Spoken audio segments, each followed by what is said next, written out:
Hello, everyone. Hey!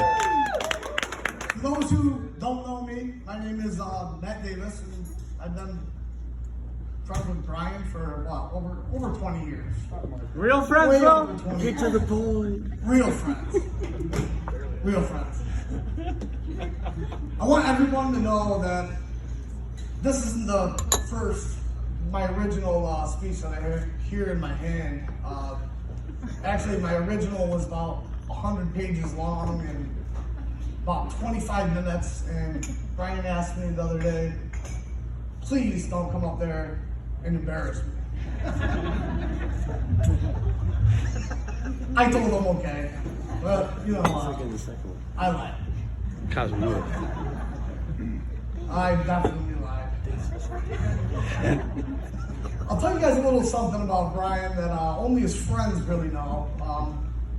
Whenever he walks into any household, he is not allowed to take his shoes off because his feet smell like the dumpster behind China Walk.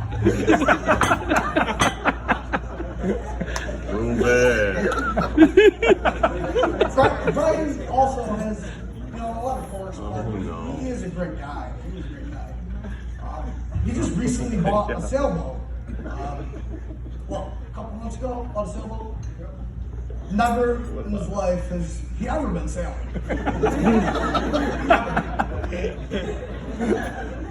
I actually went on the boat with him last week, and he had no idea how to operate or anything.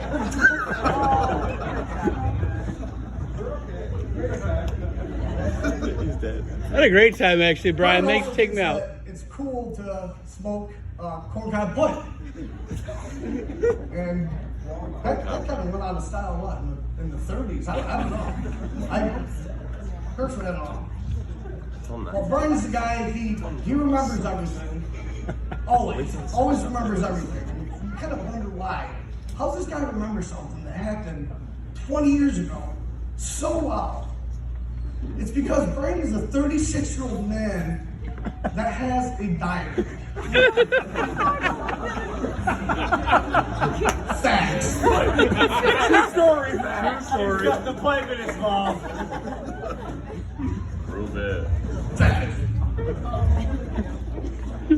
Brian and I have been great friends, like I said, for many years, and it's kind of weird because we're actually complete opposites.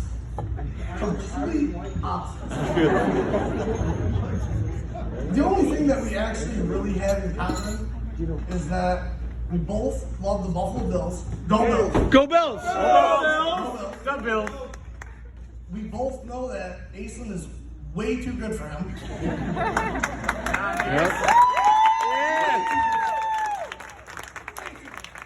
Look at him. Oh my God. Oh my God. What's up, Asen? How you doing? What's up? Just in case things don't work out. Just kidding. Actually, Brian and I briefly lived together in our early 20s. And I say briefly because Brian moved in, and I think he moved out the same exact week that he moved in. He moved in without me and Cosmo. And Brian got pretty upset because we rearranged his books. True story. Mid-20s has a bookshelf with a bunch of books. Brian does. That's it. That's it. Yeah, but you said briefs. I consider Brian family to me. I consider him like a brother, actually. And you know what? Families feud. Families feud a lot. And sometimes, over the years, it's got pretty physical. I'll tell you a quick story about one time how we were at a house party, and I kept hitting the back of Brian's head. And he's a man of his word. He told me, you hit me in the back of my head one more effing time, I'm gonna throw you through that window. So I waited about 25, 30 seconds, and I slapped him in the back of the head. And Brian threw me through the window. No joke. It was at Pete Bundy's apartment. I think we were underage, I can't remember. It was a long time ago. Brian actually had the nerve to call me the next morning and ask me to split the bill of the window with him. I know I probably deserved it to pay it, but I didn't. I didn't. I don't even know why I wrote this because I'm like looking at it.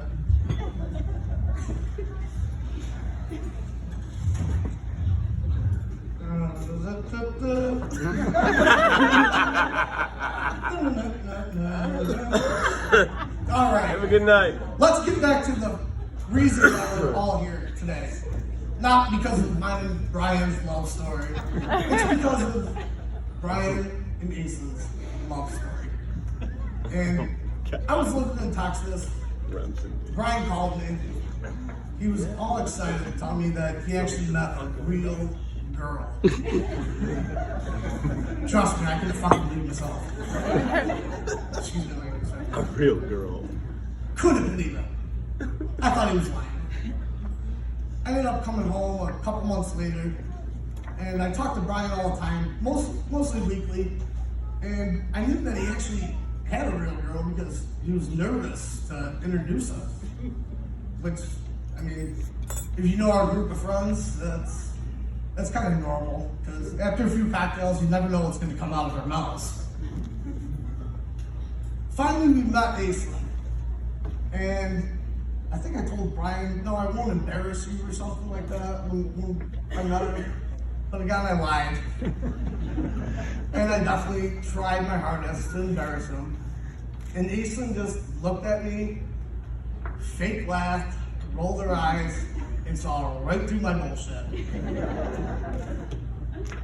I was actually watching them that day, talking to each other, and they're flirting.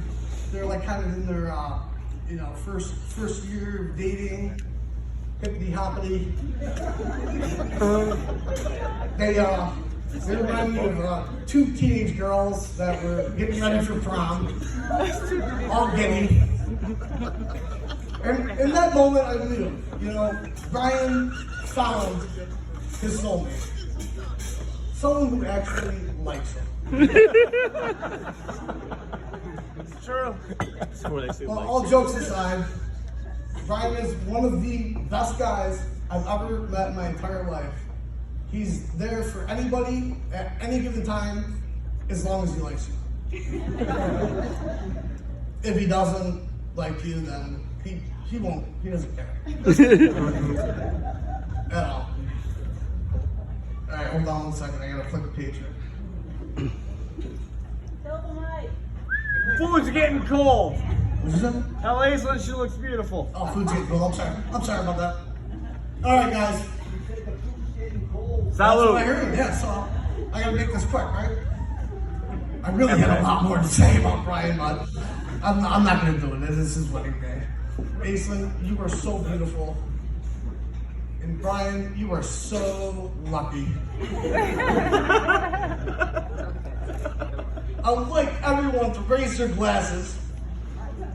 They say you don't marry the person that you can live with. You marry the person that you can't live without. And that pretty much sums up Brian and Aislinn's relationship. I love you both. Thank you guys so much for having me. Cheers. Yeah! Mic drop.